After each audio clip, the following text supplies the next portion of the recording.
अच्छा सर, क्या एफआईआर से पहले पुलिस आपको गिरफ्तार कर सकती है? मुझे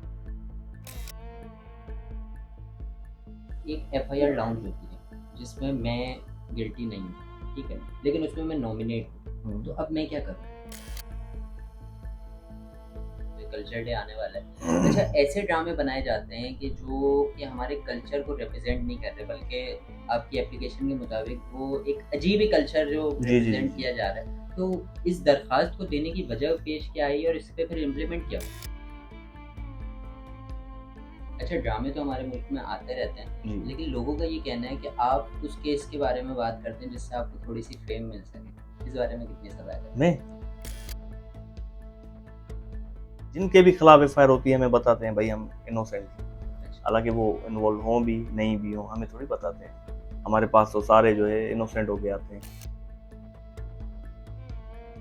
अस्सलाम वालेकुम ख़वातीन व हज़रात, मेरा नाम है गुलाम मुर्तज़ा और आप देख रहे हैं मेरा यूट्यूब चैनल मुर्तज़ा व्लॉग्स। आज मेरे साथ जो शख्सियत मौजूद है, एडवोकेट हाई कोर्ट और म्युनिसिपल कमेटी शहजादपुर के लीगल एडवाइज़र आगा इफ्तिखार तरीन। Sir, first of all thank you so much for your time. सबसे पहले आपसे जानना चाहेंगे कि आपकी वकालत की जो जर्नी है उसका आगाज़ कैसे हुआ? वकालत की जर्नी का आगाज़ ऐसे हुआ कि शुरू से मुझे शौक तो था वकालत का। तो अल्हम्दुलिल्लाह हमारे वालिद साहब ने शुरू से ही जो है हमें जो है पढ़ाई के हवाले से, फ्यूचर के हवाले से फ्री हैंड दिया हुआ है कि भाई जिसको जहाँ पे इंटरेस्ट हो, वहाँ पे वो अपनी फ़ील्ड चूज़ कर सकता है। ठीक है। तो शौक था वकालत का, तो घर वालों ने सपोर्ट किया अल्हम्दुलिल्लाह। अच्छा सर, सबसे पहला सवाल मेरा आपसे ये है कि आखिर अगर एक आम बंदा अंडरस्टैंड करना चाहे कि एफआईआर क्या होती है, तो आखिर ये एफआईआर होती क्या है? एफआईआर का जो फुल फॉर्म है वो है फर्स्ट इन्फॉर्मेशन रिपोर्ट। एफआईआर का जो मतलब है लिटरली उसका मतलब ये है कि फॉर्म ऑफ एलिगेशन।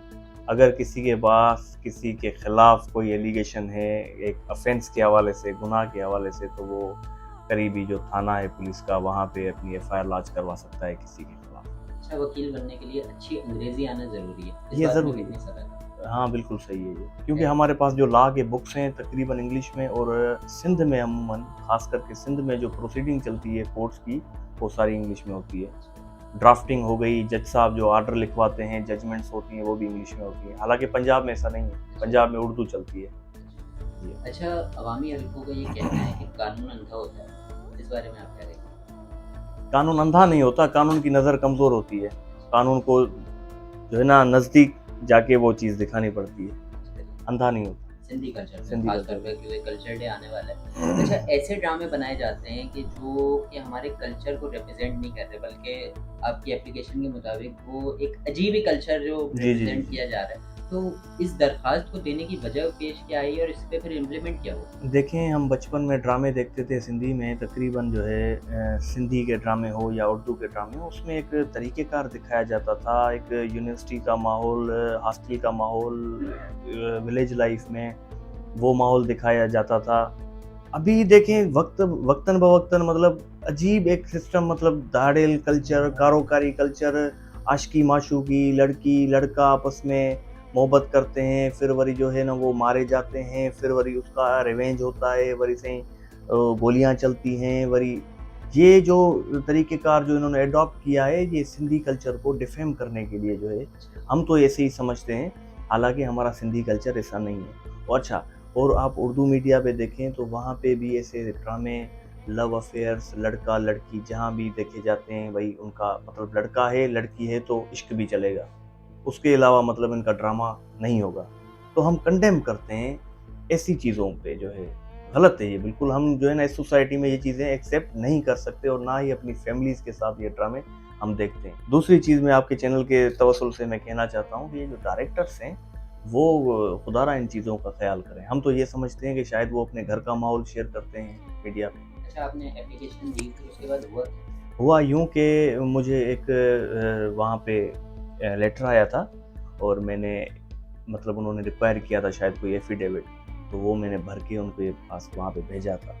तो उसके बाद भई मेरी एप्लीकेशन वहाँ पे फ़ाइल हो गई है। उसके बाद कोई प्रोसीडिंग्स तो नहीं आई, और ना ही कोई ऐसा कोई नया ड्रामा कोई रिलीज़ हुआ है। अभी तो पुराने ही चल रहे हैं, उनके एपिसोड ख़त्म करते जा रहे हैं। नया कोई ड्रामा ऐसा नहीं देखने में मिला है। तो ना सिर्फ मैं, काफ़ी ऐसे लोग हैं, मैं डॉन न्यूज़पेपर पढ़ता हूँ, कराची के लोग हैं, वो भी नौजवान लड़के वो ऐसी कंप्लेंट्स मूव करते रहते हैं इन चीज़ों के खिलाफ। अच्छा, ड्रामे तो हमारे मुल्क में आते रहते हैं, जी। लेकिन लोगों का ये कहना है कि आप उस केस के बारे में बात करते हैं जिससे आपको थोड़ी-सी फेम मिल सके। इस बारे में कितनी सलाह है? मैं भाई फेम तो आ जाती है। फेम जो है ना एक गॉड गिफ्टेड चीज़ है जो अल्लाह ताला सबको नवाज़ता है अपनी फेम से। सो फेम हो या डिफेम हो, बंदे को मिलता ज़रूर है। एफआईआर हमारा टॉपिक था, वापस उसी पे आते हैं कि एक एफआईआर लाउंज होती है जिसमें मैं गिल्टी नहीं हूँ, ठीक है? लेकिन उसमें मैं नॉमिनेट हूँ, तो अब मैं क्या करूँ? डिफेंस करेंगे अपना, वकील एंगेज करेंगे, अपने वकील को बताएँगे कि भई मैं जो है अच्छा वैसे तो हम वकीलों को जिनके भी खिलाफ एफआईआर होती है हमें बताते हैं भाई हम इनोसेंट हैं। अच्छा, हालाँकि वो इन्वॉल्व हों भी, नहीं भी हों, हमें थोड़ी बताते हैं। हमारे पास तो सारे जो है इनोसेंट होके आते हैं और लोग बोलते हैं कि भाई वकील हज़रात जो है गुनहगारों को कोर्ट से बचाते हैं। हम तो उनके डॉक्यूमेंट्स जो पुलिस तैयार करती है, उन डॉक्यूमेंट्स के हिसाब से हम उनका डिफेंस करते हैं। एफआईआर से पहले पुलिस आपको गिरफ्तार कर सकती है? मुझे किसी को भी?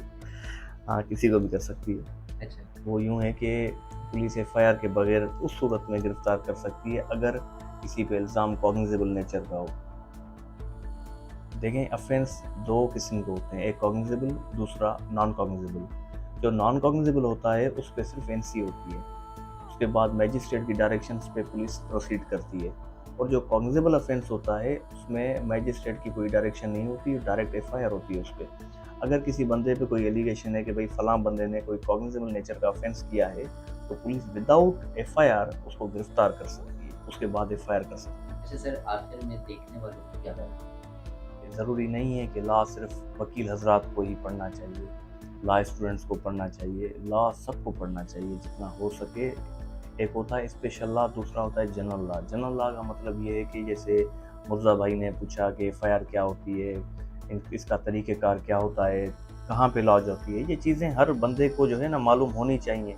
इन चीज़ों में कोई भी पढ़ सकता है, जैसे एक बीमारी है हर बंदे में आनी है, कोई बच भी जाता है बीमारी से, और बाकी ये जो कोर्ट कचहरी है ना ये हर बंदे के नसीब में आ सकती है, कोई बच नहीं सकता, ज़रूर आएगी ये। तो इन चीज़ों से जो है ना आपको आगाही होनी चाहिए। और मैं दूसरा ये पैगाम दूँगा कि एक वकील से दोस्ती रखनी चाहिए आपको, क्योंकि इन चीज़ों के मुतल्लिक आप डिस्कस करके काफ़ी नॉलेज हासिल कर सकते हैं और ये नॉलेज आप आगे भी शेयर कर सकते हैं। ये अच्छा सर, एक बड़ा मशहूर शेर है कि वकीलों से, हकीमों से खुदा बचा, तो इस बारे में क्या कहेंगे? आप ये भले आप कहें मगर खुदा नहीं बचाएगा आपको इनसे।